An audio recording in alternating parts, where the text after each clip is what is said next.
Russian drones are now scattering indiscriminate mines across Ukraine. But is this just the start of Russia's winter drone campaign against Ukraine? And is there a specific reason they chose today? I'm Paul, U.S. Army combat veteran. Let's talk about it. Okay, so this is a really interesting story because, again, it barely even counts as a story at this point, but it's Russia committing a war crime, so I feel obligated to cover it. This is a report that Russian Shaheds have begun to scatter what they call delayed action grenades across the front line, right?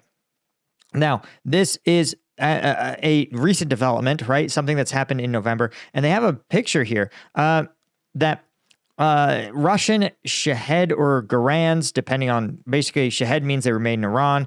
Garan is the Russian clone. These drones can drop unidentified munitions anywhere along their flight path, right?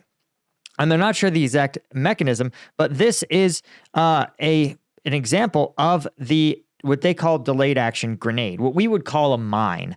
It is unclear if it's on a timer. They said that actually one of them went off when an explosives disposal tech was trying to disarm it. But you can see literally the little small notches in it, that lines that have been cut in it, turn this into small little ball bearing sized pieces when it explodes. So it's fairly clearly an anti-personnel weapon. Now, here's the thing, guys. If you're dropping anti-personnel weapons at kind of random points in your flight path, that is indiscriminate bombing that is deliberately targeting civilians. Again, if this was something that didn't have these small anti-personnel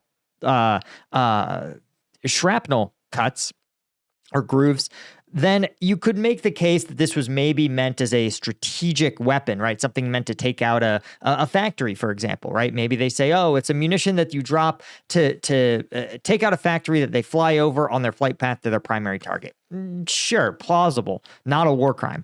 But again, if you're talking about randomly dropping grenades and just random fields in Ukraine, super war crime. And now, why is Russia doing this? Well, before we talk about that, I wanted to mention real quick, guys, that if you're interested in supporting the channel, the best way to do that is on combatvetnews.com. What's on here? Well, hundreds of uncensored combat videos, the kind that YouTube doesn't let me show you anymore. Those all got moved over to YouTube, or go over to combatvetnews.com. We also drop fresh combat footage analysis every single Tuesday and Thursday. And in fact, this Thursday is a new one. This is footage that is totally exclusive to this channel, sent to me by units that helped me out during my visit to Ukraine. They've been sending me footage of the fighting in Toretsk. They literally sent it, and they sent me the 3 videos, and then they just said, hell on earth, Toretsk. So they're pretty wild, and they give us an insight into the fighting there that no one else has. No one else has it. So if you're interested in supporting the channel and getting access to that kind of footage, man, join up. The link is in the description, combatvetnews.com. Thanks to the people who have already joined. Again, you're the ones who enable me to do this stuff, right? Okay, let's talk about the why. The why is the real question. So one, Russia's launched about another 110. This seems to be the standard volley size or standard strike package size for Shahed drones. But it says it's amid allied visits. And what that's a reference to is the visit by Olaf Scholz, the German prime minister, who has pledged an additional level of support to Ukraine.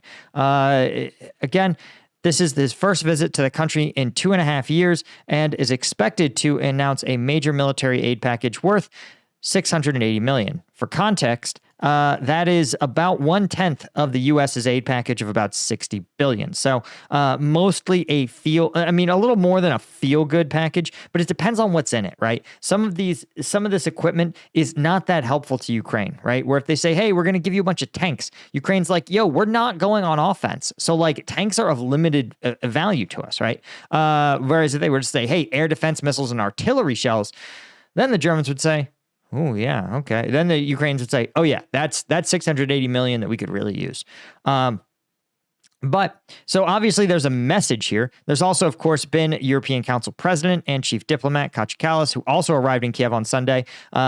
Again, underscoring the bloc support for Ukraine. This is one of those things that bothers me, is that when you have Western allies whose idea of help is like a state visit, and then you have countries like North Korea who are like, we are going to send the equivalent of an entire brigade combat team's worth of people, and we're going to sell you millions of shells of artillery. This is like not the same thing. And this is one of the things that bothers me so much, is when the help is like, when you have European allies, particularly, the Europeans are really bad about this, where they provide minimal actual help and just so much fanfare and politicking and good words and firm handshakes, right? And then Kim Jong-un's like, yeah, we're friends. It's cool. And then provides like lots of real tangible support.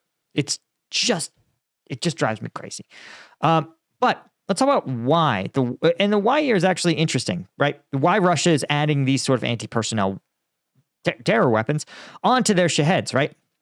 The reason is because that you could see the strike package. Let's see if we can find it here, right here. Okay, so of those 110, right, Ukraine's Air Force said that it downed 52 with air defenses, and it said 50 more were lost in flight, 6 of which flew into either Russia or Belarusian airspace.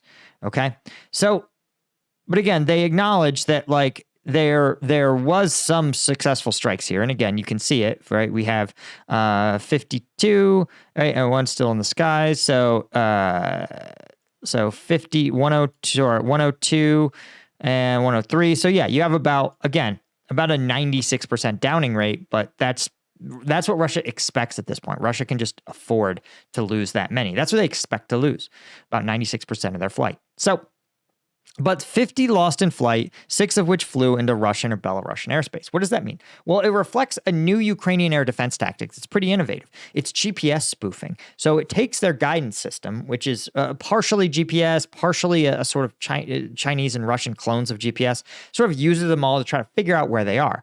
What the Ukrainians are doing is simply broadcasting their own GPS alternative, or a signal that is indistinguishable from the real GPS signal that the Shaheeds pick up.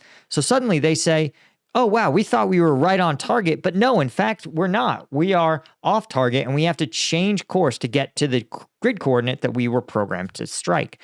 And so the result is that these Shaheeds veer off, and I suspect that some of them are actually just run in circles, right, with the GPS spoofing, constantly telling them that they're actually far away from their target, right? Or likely they enter the GPS spoofing zone, they get confused, they leave it, they reorient, come back to the GPS spoofing zone, get disoriented, come back, and fly back and forth until they run out of fuel. So Russia knows this tactic is happening. And so they say, listen, how can we at least punish the Ukrainians for implementing this tactic, right? Well, the answer, they said, is simply make it more dangerous for the Ukrainians to send the Shaheeds on these wild goose chases looking for grid coordinates that don't exist. And the answer is these random drops of grenades and munitions are actually a strategy to do this, right? Because as the Shaheeds are zigzagging around, if they have this randomly programmed landmine that they're going to just drop wherever, it's going to end up in a farmer's field. It's going to end up in a village. It's going to end up somewhere where it's going to really hurt somebody. But what's even more disturbing about deploying these landmines in civilian areas that have no military value is that you don't know that they've been deployed until you hit them. And that means that if a Shahed flew over your farm field at any time during this phase of the war, you're going to have someone run over your farm field with a mine clearing device. It makes it very expensive because you don't know that it hasn't been remotely mined. And that is part of the danger here, is that it's imposing massive risks and massive costs to basically all of Ukraine, because these Shaheeds aren't getting knocked down. They're not getting blown up in flight. Instead, they're getting simply spun around Ukraine in circles, hitting nothing. So again, this is something where Russia's committing a war crime to achieve a relatively minor strategic objective. But here's the thing, guys. If you're Vladimir Putin, what's the West going to do to you? The West has shown they're pretty feckless. They're unwilling to really hold anyone meaningfully accountable. So why not just commit war crimes like it's going out of style? That's been the Russian strategy up until this point. So what do they think is going to happen? The answer appears... The answer is they've correctly assessed that they're going to face no consequences for this. Anyway, guys, that's all I had. Huge thank you to the Colonel tier members like James Sterling, Steve Moran, Doug Beck, Alan Litson, Bastian Himmerling, Brian Kelly, Dale McCombs, James Ola, Henry Roussier, as well as all of our Lieutenant tier members. I could not do this without you guys, and I will see you over there later today. Cheers.